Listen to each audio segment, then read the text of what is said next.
A suburban villa 4 miles outside Rome, June of the year 68. A man in his early 30s is hiding in a freedman's house. He'd fled his own palace in disguise a few hours earlier, having woken to find his bodyguards gone and the corridors empty, even the bedding taken. A messenger brings word that the Senate has declared him a public enemy and that horsemen are already on the road. And he cannot bring himself to use the dagger. He picks it up and puts it down. He asks one of his companions to die first, to show him how. He orders a hole dug and gathers pieces of marble for a grave and weeps about what an artist is dying in him. And in the end, a servant has to help him drive the blade into his own throat. Nero Claudius Caesar, 5th Emperor of Rome, last of the line of Augustus. Ruled for nearly 14 years, was genuinely popular for a great deal of that, and lost the entire thing in about 10 weeks. And before we go anywhere near the fire and the fiddle, we need a warning label on the sources. Almost everything you have heard about him comes from people who hated him. That is not a small caveat. Tacitus, Suetonius, Cassius Dio, all writing after his death, all belonging to or writing for the senatorial class he antagonized. And all of them working in a tradition where a bad emperor's biography was expected to contain sexual scandal, murder, and madness. That was the genre. Some of what they report is well attested. Some of it is gossip, written down as fact. Historians still argue about where the line falls. What is not in dispute is the shape of the reign, and the shape is damning enough without the embroidery. He was born in the year 37, and his mother is the story before he is. Agrippina the Younger, great-granddaughter of Augustus, sister of the Emperor Caligula, and one of the most relentlessly effective political operators in Roman history. Exiled by her own brother, recalled after his assassination, and then she marries her uncle, the Emperor Claudius. Which required a change in the law because it was incest under Roman rules. They changed the law. And she persuades Claudius to adopt her son ahead of his own natural son, Britannicus. In the year 54, Claudius dies. Of mushrooms, according to the sources, who are near unanimous in suspecting poison. And they pointed her, every one of them, a dish of mushrooms, a doctor with a feather, and a woman who had already spent a decade getting her boy into position. Nero becomes emperor at 16. And here's the fact that surprises people. The first 5 years were good. Genuinely, measurably good. Later Romans looked back on them as a model of how the thing should be done.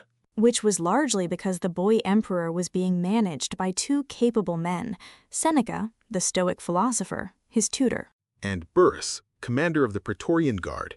Between them, they ran a sensible administration. Treason trials, which had poisoned earlier reigns, were curtailed. Provincial governors were actually held accountable for corruption. The Senate was consulted with real courtesy, which after Caligula and Claudius felt like a restoration. He abolished or reduced some indirect taxes, and there's a story that when he was handed his first death warrant to sign, he said he wished he had never learned to write. Which is either genuine or excellent public relations, probably both.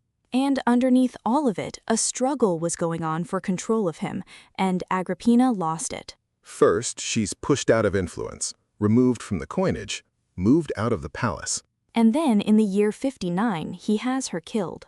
Shh. And the method, according to Tacitus, is almost too theatrical to believe. A collapsing boat designed to look like an accident at sea. Shh. And she swims ashore. This woman swims to the shore in the dark with a wound in her shoulder, and then soldiers are sent to the house to finish it. Whatever the mechanics, matricide was the point of no return in Roman moral terms. There was no coming back from it, ever. Sadly, Britannicus had already died suddenly at a dinner in 55, aged 13, convulsing at the table while the party was told it was epilepsy and carried on eating. Then Burrus dies in 62. Seneca withdraws from public life, and the restraints come off. And what emerges is not, primarily, a sadist. That's the thing that gets missed. What emerges is an emperor who wanted above all to be an artist, and who did not seem to grasp that for a Roman aristocrat this was obscene. He sang, he played the lyre, he wrote poetry, raced chariots, and performed in public theaters, first in Naples, then in Rome itself. He established Greek-style games and competed in them.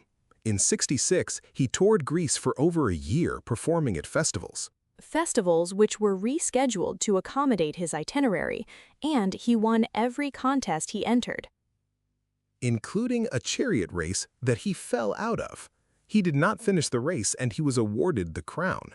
Which to modern ears sounds harmless, vain, absurd, but harmless, almost endearing. And to the Roman elite, it was a catastrophe of category. You have to understand where actors sat in that society. Disreputable, often slaves or freedmen, a senator who performed on a stage was formally disgraced by it. So, the princeps of Rome, standing in front of an audience begging for applause, was not eccentric. It was a repudiation of everything the office was supposed to embody. And he compelled senators to attend. And reportedly had the exits watched. There are accounts of men pretending to die so they could be carried out. Which turns humiliation into a shared grievance among precisely the men who had the standing and the contacts to organize against him. He built his own resentment night after night and made them all sit in the same room while he did it. Meanwhile, he was spending lavish games, gifts, festivals, building projects. And the money has to come from somewhere. Hold that thought. Because in July of 64, Rome burned. The fire starts near the Circus Maximus and burns for around 6 days, flares up again, and destroys or damages something like 2/3 of the city.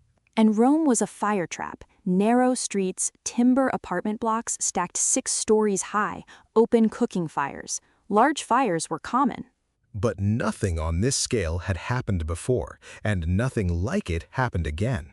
Whole districts gone. Temples that had stood since the kings, and an enormous number of people simply homeless in the street with nothing. Now, the famous image is false on the details. The fiddle did not exist, and Tacitus reports he was 35 miles away at Antium when it started. And by most accounts, he returned quickly and behaved well.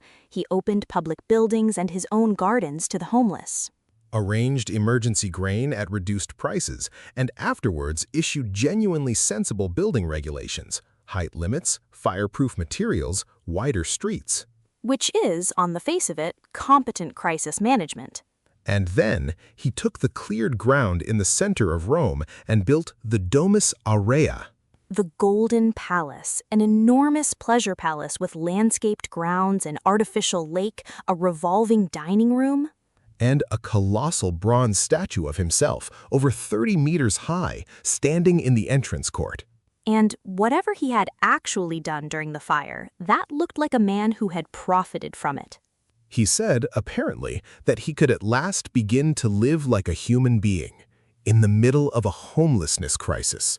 And the rumor that he had ordered the burning to clear space took hold, and it never let go. It's still going, 2,000 years later. And to deflect it, he needed culprits.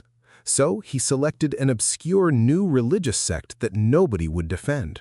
The persecution of Christians that followed, burnings, crucifixions, executions staged in the arena as entertainment. Tacitus, who despised the Christians himself, wrote that people began to pity them, because it was obvious the cruelty was not for the public good, but for one man's convenience. And it is the first recorded state persecution of Christians in Rome, which guaranteed that Christian tradition would remember him as the archetype of the tyrant for 2,000 years. And after the fire, the reign turns openly predatory. Rebuilding cost enormous sums, so he debases the silver coinage, reducing the precious metal content. Which is a quiet tax on absolutely everybody, and the first serious debasement of the imperial currency. It doesn't stop after him. He confiscates estates. He extracts gifts from wealthy provincials. He strips Greek temples of their treasures. and if the treason accusations come back, which conveniently transfer the property of the condemned to the emperor. So the machinery that had been shut down in the good years is switched on again, and now it's a revenue stream. In 65, a serious conspiracy forms around a senator named Gaius Piso, involving officers of the Praetorian Guard itself. It's betrayed before it can act, and the reprisals are extensive. Seneca, his old tutor, is ordered to take his own life. He opened his veins, and it took a very long time, and he dictated to secretaries while he was dying. The poet Lucan was ordered to die as well. He was 25. His second wife, Poppaea, died the same year. The sources say he kicked her while she was pregnant, which may or may not be true. And then, reportedly, he had a young freedman castrated because the boy resembled her and went through a marriage ceremony with him. That one may well be pure senatorial invective, but by 68 it did not matter what was true. The provinces had had enough of the story. Vindex, governor in Gaul, revolts, and note what he cites. Not only taxation, also the disgrace of an emperor who sang on a stage. The performance is in the indictment. His rising is defeated militarily, but then Galba, the elderly governor of a Spanish province, declares himself. And is backed by the governor of North Africa, which controlled a large share of Rome's grain supply. And Nero's response is disastrously unserious. This is the part that finished him. He talks about going to Gaul to face the rebel legions unarmed and weeping at them until they repent.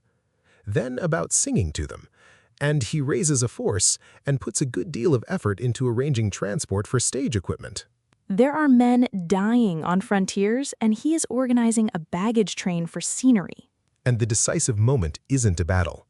It's an administrative act by one official. The Praetorian prefect, Nymphidius Sabinus, tells the guard that Nero has already fled the city, which was not yet true, and promises them an enormous bonus from Galba. And the guard switches, and once the household troops declare, the Senate, which had been terrorized for a decade, discovers its courage. They declare him a public enemy and recognize Galba. And he wakes that night to an empty palace. The guards gone, and the contents of his rooms gone with them. He rides out with 4 freedmen, hides in the villa of one of them, and hearing the horses on the road, finally manages it. He was 30, and he left no heir. The line of Julius Caesar and Augustus ended in that room. And what follows is the year of the 4 emperors, Galba, Otho, Vitellius, and finally Vespasian. A civil war that kills tens of thousands and demonstrates something the empire had spent a century carefully concealing. That an emperor could be made anywhere the legions happened to be. The secret was out, and it never went back in. The Senate condemned his memory. Statues pulled down, his name chiseled out of inscriptions. But, and this is the detail I find most telling about the whole reign, not everyone was glad. For years afterwards, people left flowers at his tomb, anonymously. Somebody kept doing it. And at least 3 impostors turned up in the eastern provinces claiming to be Nero returned and found followers, real ones, enough to worry Rome. The urban poor and the provincials had rather liked him. He built for them, fed them, entertained them, and taxed the rich to do it.